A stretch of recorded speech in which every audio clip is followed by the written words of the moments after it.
সুবহানাল্লাযী আসরা বিআবদিহি লাইলাম মিনাল মাসজিদিল হারাম ইলাল মাসজিদিল আকসা।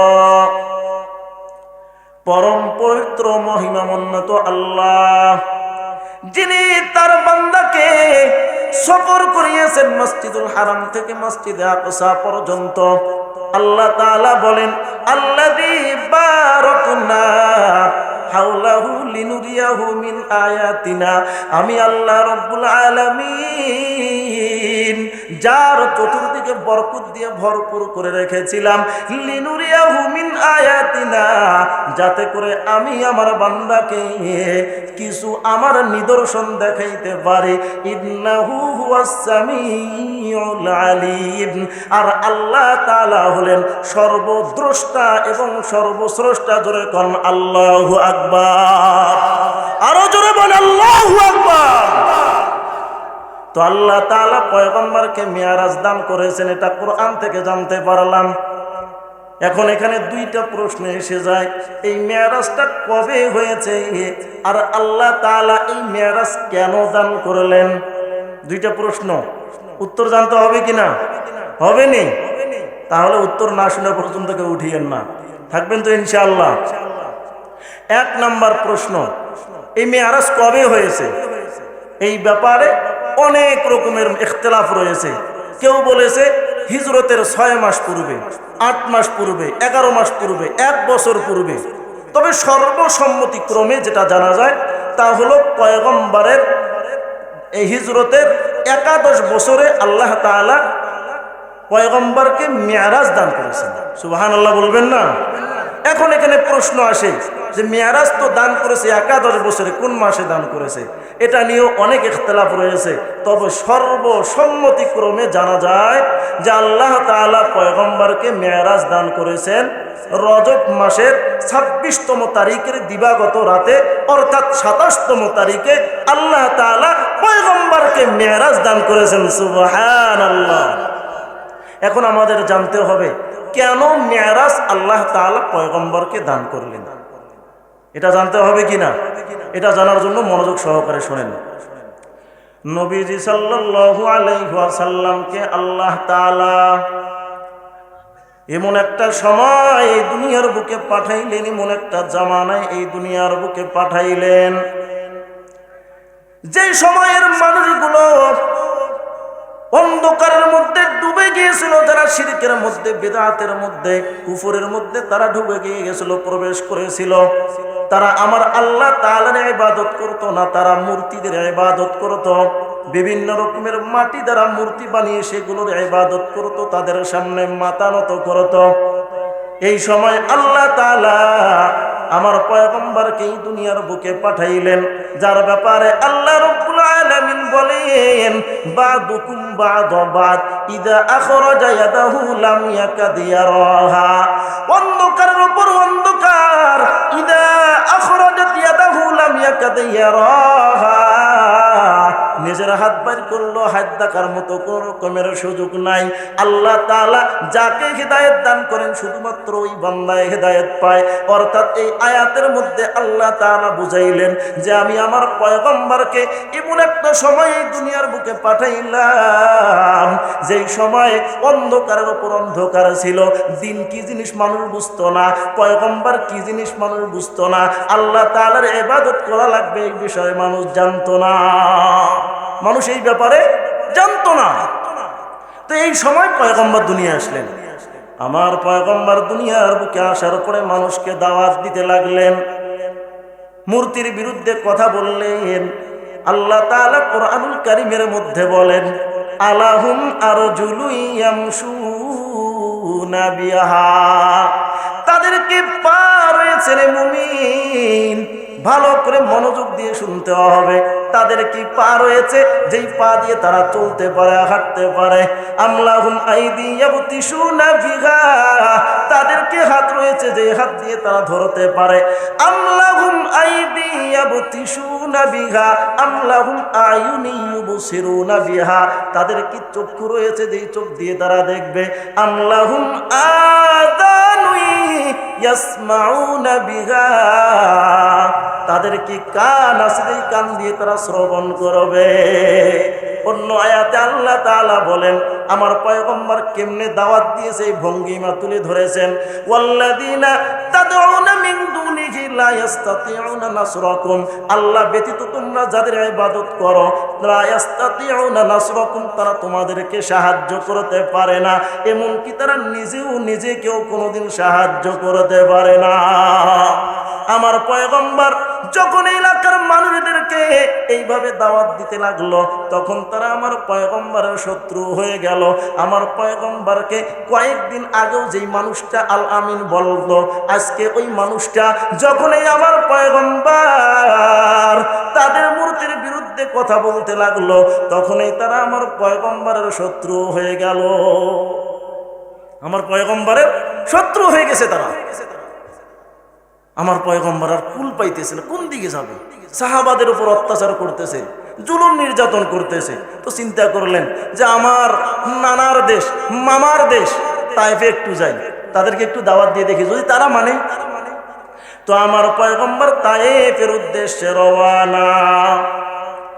আমার পয়গম্বর তাইফের মানুষকে ইসলামের পক্ষে দাওয়াত দিতে লাগলো, তাদেরকে ঈমানের পক্ষে দাওয়াত দিতে লাগলো, আমার আল্লাহ তাআলার ব্যাপারে তাদেরকে বুঝাইতে লাগলো। তারা আমার পয়গম্বরের দাওয়াত বুঝলো না, আমার পয়গম্বরের দিকে আসলো না, ঈমানি দাওয়াত তারা গ্রহণ করলো না, না করে আমার পয়গম্বরকে তারা পাগল বলল।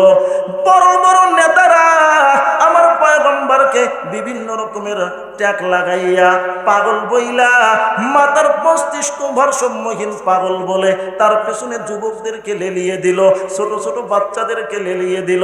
তারা পাগল পাগল বলে আর আমার পয়গম্বরকে পাথর মারে।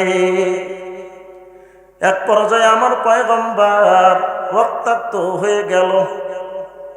তাদেরকে ডাক দিয়ে বলল, তাইফের ভাই আমাকে আর মারিও না, হ্যাঁ আমাকে যদি মারো আমি আর সহ্য করতে পারবো না। তোমরা তাকাইয়া দেখো আমার মাথা থেকে রক্ত বাইর হইতেছে, আমার হাত থেকে রক্ত বাইর হইতেছে, পা থেকে রক্ত বাইর হইতেছে, আমি আমার পা দিয়ে আর হাঁটতে পারতেছি না। রে ভাই আমাকে আর মারিও না, তোমাদেরকে মারলে তোমাদের মা আসবে, বাবা আসবে, আত্মীয় স্বজন পাড়া প্রতিবেশী আসবে, কিন্তু তোমরা যদি আমাকে আঘাত করো আমার মা নাই, আমার বাবাও নাই, ওরে আমার মা আসতে পারবে না, আমার বাবা আসতে পারবে না, আমার মা প্রতিবাদ করবে না, আমার বাবা প্রতিবাদ করতে পারবে না, কারণ জন্মের পরে আমার মা চলে গেছে, জন্মের আগে আমার বাবা চলে গেছে, আমাকে আর মারিয়েন না। এক পর্যায়ে তারা সেখান থেকে চলে যায়। জিবরাইল আমিন পয়গম্বরের দরবারে আসলেন, আসার পরে বললেন, ও পয়গম্বর, ইয়া রাসূলুল্লাহ, ইয়া হাবিবাল্লাহ, আপনি যদি আমাকে বলেন তায়েফের দুই দিকে দুইটা পাহাড় রয়েছে গো পয়গম্বর, দুইটা পাহাড়ের মাঝখানে তাদেরকে ফেলাইয়া তাদেরকে চাপ দিয়ে দুনিয়ার থেকে আমি বিদায় করে দেব। আমার পয়গম্বর রহমাতুল লিল আলামিন, আমার পয়গম্বর বললেন, না রে জিবরাইল না, আজকে তারা আমাকে চিনতে পারে না, তাই তো তারা আমার উপর আঘাত করেছে। যেদিন তারা আমাকে চিনবে রে জিবরাইল, সেই দিন অবশ্যই অবশ্যই তারা আমাকে মানবে এবং আল্লাহ তাআলার ইবাদত করবে। জোরে কোন সুবহানাল্লাহ। এক পর্যায়ে আমার পয়গম্বর অনেক ব্যথিত শরীর নিয়ে, অন্তর নিয়ে আবার নিজের জন্মদেশে চলে আসলো। জন্মদেশে আসার পরে আমার পয়গম্বরকে আবার আগের মতো আক্রমণ শুরু করে দিল, জুলুম নির্যাতন শুরু করে দিল। সাহাবায়ে আমরা রাত্রিবেলায় ঘুমাইতে পারে না, কখন জানি কে আক্রমণ করে আঘাত করে। এই সময়ে যেই মানুষটা সবচাইতে পয়গম্বরকে বেশি সাপোর্ট দিয়েছে সে হলো আবু তালেব, আমার পয়গম্বরের চাচা। আর ঘরের মধ্যে যেই মানুষটা আমার পয়গম্বরকে সবচাইতে বেশি সাপোর্ট দিয়েছে, সান্ত্বনা দিয়েছে, তিনি হলেন পয়গম্বরের সহধর্মিণী আম্মা জান খাদিজাতুল কুবরা। সকলে বলি রাদিয়াল্লাহু তাআলা আনহা। তো কিছুদিনের ব্যবধানে চাচা আবু তালেব দুনিয়ার থেকে চলে গেল। অপরদিকে তার সহধর্মিণী স্ত্রী আম্মা খাদিজাতুল কুবরা রাদিয়াল্লাহু তাআলা আনহাও চলে গেলেন। আমার পয়গম্বর জন্মের পূর্বে বাবাকে হারাইছেন, জন্মের পরে মা জননীকে হারাইছেন। যেই মানুষটা সবচেয়ে বেশি মুহাব্বত করলো চাচা আবু তালেব, সেও দুনিয়ার থেকে চলে গেল। এরপরে ঘরের মধ্যে যেই মানুষটা সবচেয়ে বেশি সান্ত্বনা দিত তার সহধর্মিণী আম্মা জান খাদিজাতুল কুবরা, তিনিও দুনিয়ার থেকে চলে গেলেন। আমার পয়গম্বর এখন সর্বস্বস্ত হারা হয়ে গেল। আমার পয়গম্বর চিন্তা করলেন, মা নাই, বাবা নাই, চাচা নাই, আমার স্ত্রী নাই, এখন আমি কার দরবারে যাব? আমার ব্যথার কথা কার দরবারে বলবো? আমার আল্লাহ তাআলা এমনি সময় আমার পয়গম্বরকে সান্ত্বনা দেওয়ার জন্য, আমার পয়গম্বরের ব্যথাগুলো দূর করার জন্য, তাইফের ব্যথা দূর করার জন্য, মা বাবা হারানোর ব্যথা দূর করানোর জন্য, চাচা আবু তালেবের ব্যথা দূর করার জন্য, সহধর্মিণী আম্মা জান খাদিজাতুল কুবরার ব্যথা দূর করার জন্য আমার পয়গম্বরকে মিরাজ দান করলেন। জোরে জোরে বলেন সুবহানাল্লাহ। তাহলে তাইফের ব্যথা, মা বাবা হারা ব্যথা, চাচা আবু তালিবকে হারাইছে, এটার একটা ব্যথা। আম্মা জান খাদিজাতুল কুবরা রাদিয়াল্লাহু তাআলা আনহাকে হারাইলেন, এটার আরেকটা ব্যথা। এই এতগুলো ব্যথা আল্লাহ তাআলা দূর করার জন্য, পয়গম্বরকে সান্ত্বনা দেওয়ার জন্য মিরাজে ডাক দিয়েছেন। আল্লাহ তাআলা সাক্ষাৎ করবেন এই জন্য। তো আমার পয়গম্বর একদিন চাচাতো বোন উম্মে হানির ঘরে শায়িত অবস্থায় আছে। কার ঘরে? উম্মে হানি, চাচাতো বোন।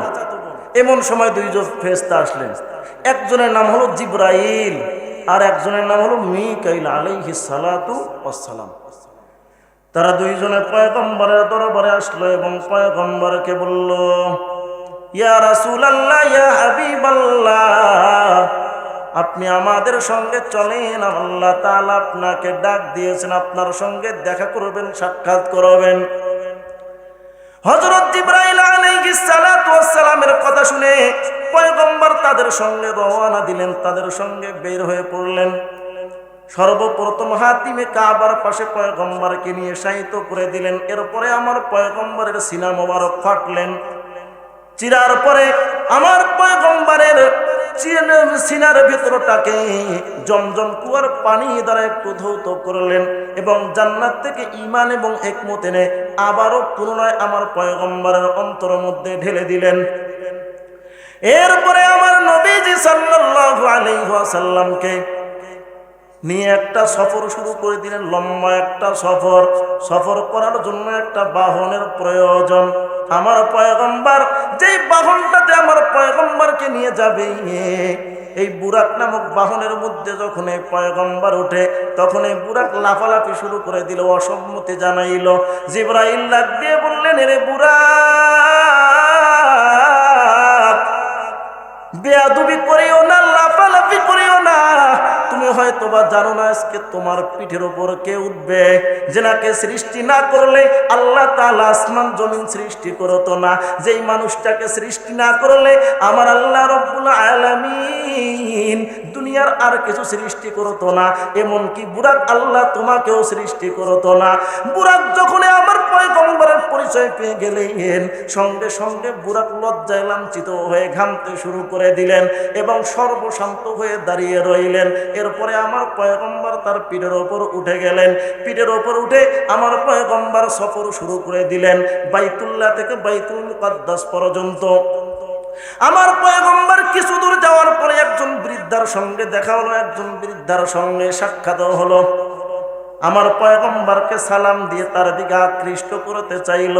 জিবরাইল বললেন, ও পয়গম্বর, আপনি তার দিকে তাকাবেন না, তার দিকে কোনো ভ্রুক্ষেপ করবেন না, সামনের দিকে চলেন। কিছু দূর যাওয়ার পরে আর একজন বৃদ্ধ লোকের সঙ্গে দেখা হলো, সাক্ষাৎ হলো।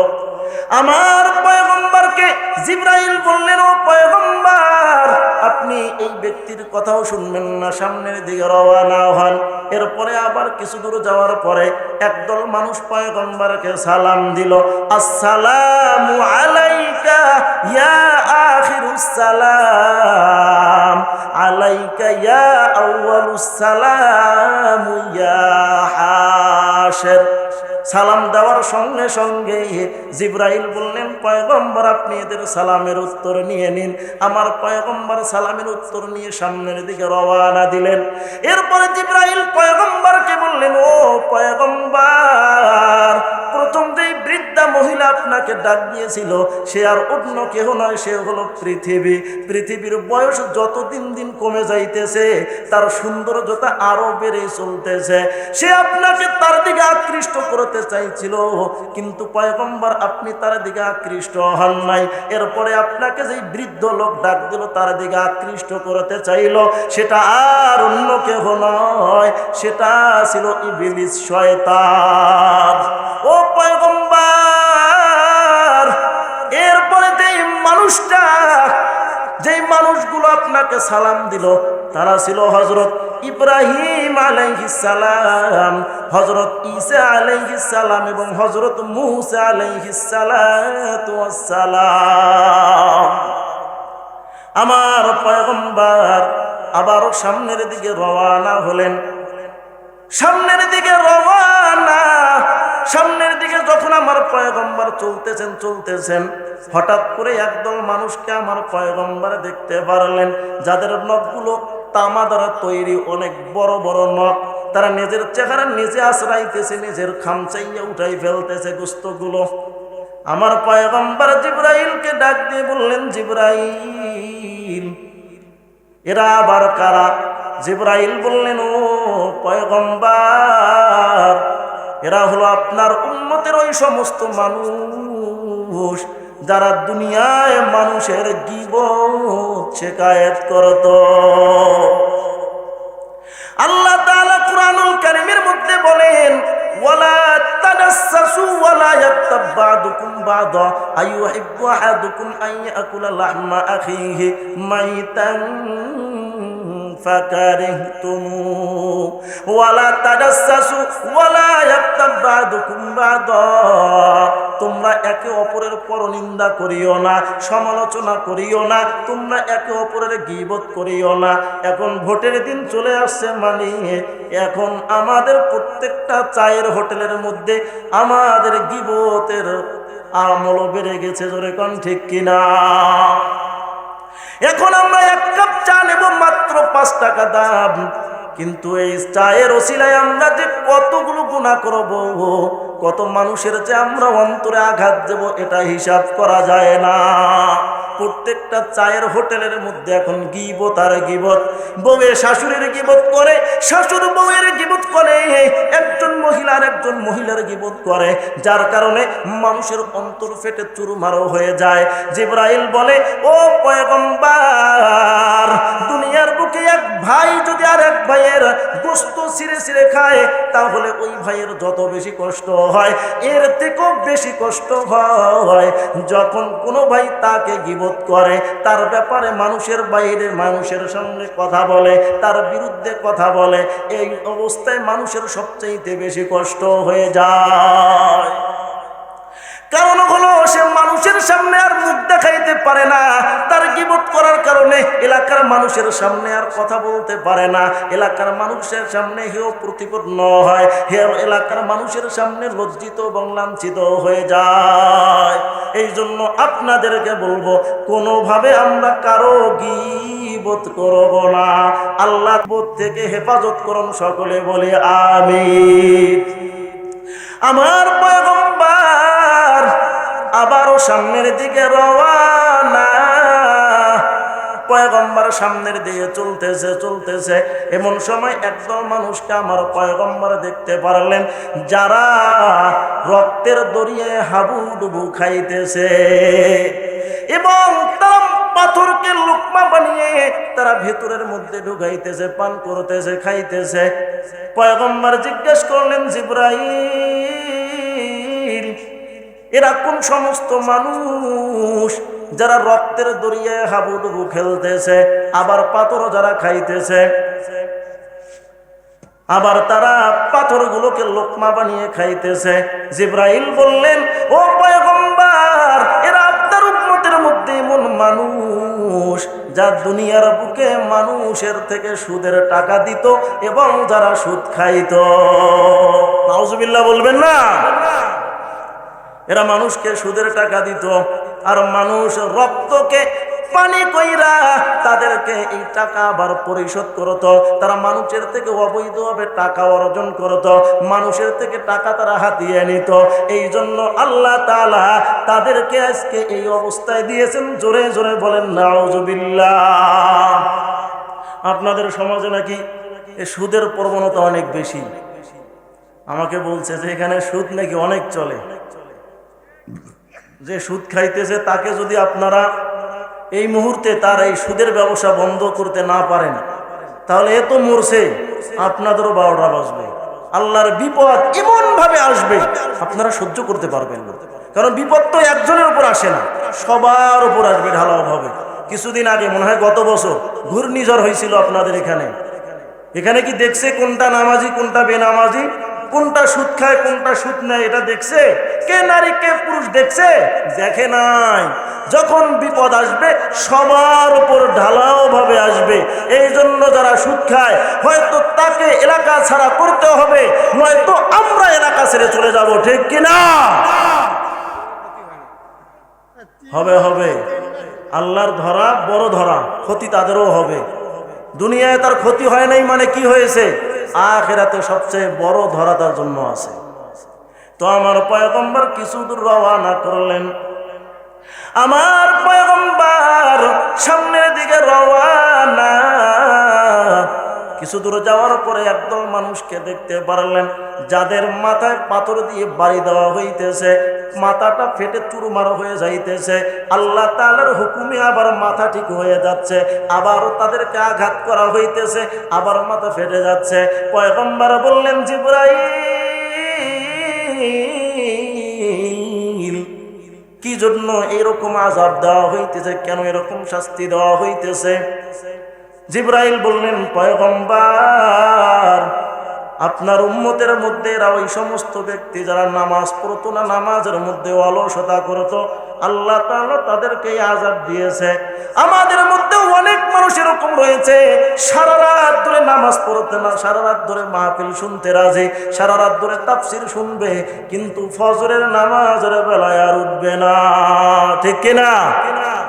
অনেক মানুষ আমাদের এরকম রয়েছে। যেই মানুষটা ফজরের নামাজ পড়লো না, ওই মানুষের মাথার মধ্যে আঘাত করা শুরু করবে ফেরেশতারা। মাথার মধ্যে আঘাত করতে করতে একবার আঘাত করবে, মাথা ফেটে চৌচির হয়ে যাবে, আবার আল্লাহর হুকুমে ঠিক হয়ে যাবে, আবারও আঘাত করবে, আবার চৌচির হয়ে যাবে। এভাবে জোহর পর্যন্ত চলবে। জোহরের নামাজ কাজা করলে, জোহরের নামাজ যদি বান্দা না পড়ে, তাহলে আসর পর্যন্ত আবার এই শাস্তি চলতে থাকবে। আসর নামাজ যদি বান্দা ছেড়ে দেয়, তাহলে আবার মাগরিব পর্যন্ত চলতে থাকবে। মাগরিবের নামাজ ছেড়ে দিলে এশা পর্যন্ত চলতে থাকবে। ওরে ভাই, তোমাকে আমি বলতে চাই, ভাই সহ্য করতে পারবা না, সহ্য করা সম্ভব না রে ভাই। তোমাদেরকে আমি বলতে চাই, নামাজ ছাড়িও না। আমার পয়গম্বর যখন দুনিয়ার থেকে চলে যায়, তখনও বলতেছে, ও আমার উম্মতের দল, নামাজ নামাজ, আসসালা আসসালা, নামাজ ছাড়িও না। ও পরওয়ারদিগার আলম, ও আল্লাহ, আপনি আমাদেরকে রজব এবং শাবানের মধ্যে বরকত দান করেন গো আল্লাহ। ও আল্লাহ, আপনি আমাদেরকে আমাদের হায়াতের মধ্যে বরকত দান করেন মালিক।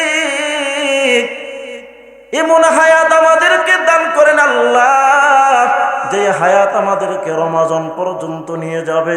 আল্লাহ, আপনি আমাদের মালের মধ্যে বরকত দান করেন, সম্পদের মধ্যে দান করেন গো আল্লাহ। আল্লাহ, সম্পদের মধ্যে বরকত দান করেন, এমন সম্পদ দান করেন, এমন মাল আল্লাহ আপনি আমাদেরকে দান করেন, যেই মাল যেই সম্পদ আমাদের রমজান পর্যন্ত নিয়ে যাবে। আর রমজানের মধ্যে এই সম্পদ দিয়ে আমরা চলতে পারবো। রমজান মাসে যেন আর কোনো রকমের দুনিয়ার চিন্তা করতে না হয়, শুধুমাত্র আল্লাহ তাআলার ইবাদত করব।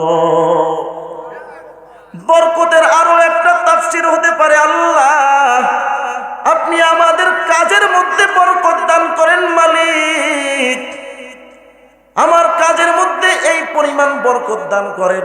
যাতে করে ইম্পর্টেন্ট কাজগুলো আমি রমজানের আগেই শেষ করতে পারি। আর রমজান মাস আসার সঙ্গে সঙ্গে মাওলা আমি শুধু আপনার নবীর সুন্নতের উপর চলব এবং আপনার যতগুলো হুকুম আহকাম রয়েছে প্রত্যেকটা হুকুম আহকামের মধ্য দিয়ে আমি যেন চলতে পারি। তো বরকতের 3টা তাফসীর এখানে হয়ে গেল। তো নবীজি সাল্লাল্লাহু আলাইহি ওয়াসাল্লাম এই দোয়া সব সময় করতেন। এই দোয়ার জন্য কোনো উযুর প্রয়োজন হবে না, এই দোয়ার জন্য কোনো রকমের নির্দিষ্ট জায়গায় যাওয়ার প্রয়োজন হবে না। যখন মন চায় তখনই আমি দোয়া করতে পারবো, যে অবস্থায় মন চায় আমি দোয়া করতে পারবো। চাইলে আমি মসজিদের ভেতরে দোয়া করতে পারবো, চাইলে আমি মসজিদের বাইরেও দোয়া করতে পারবো, চাইলে আমি জমিনের মধ্যে ধান কাটতে গিয়েছি সেখানেও আমি দোয়া করতে পারবো। আল্লাহকে বলবো, আল্লাহ আপনি আমাদের রজব এবং শাবান মাসে রহমত বরকত দান করেন গো আল্লাহ, এবং আমাদেরকে রমজান মাস পর্যন্ত পৌঁছে দেন। সকলে বলি আল্লাহুম্মা আমিন। তো এই দোয়া সবাই আমরা পড়ব। রজব মাসের আর একটা মারাত্মক ব্যাপার রয়েছে, সেটা হলো নবীজির মেরাজ। নবীজির মেরাজ ভ্রমণ রয়েছে। নবীজির মেরাজটা 2 ভাগে বিভক্ত। একটা হলো বাইতুল্লাহ থেকে বাইতুল মুকাদ্দাস পর্যন্ত, আর একটা হলো বাইতুল মুকাদ্দাস থেকে আরশে আজিম পর্যন্ত। এই ব্যাপারে আল্লাহ তাআলা কোরআনুল কারীমের মধ্যে বলেন,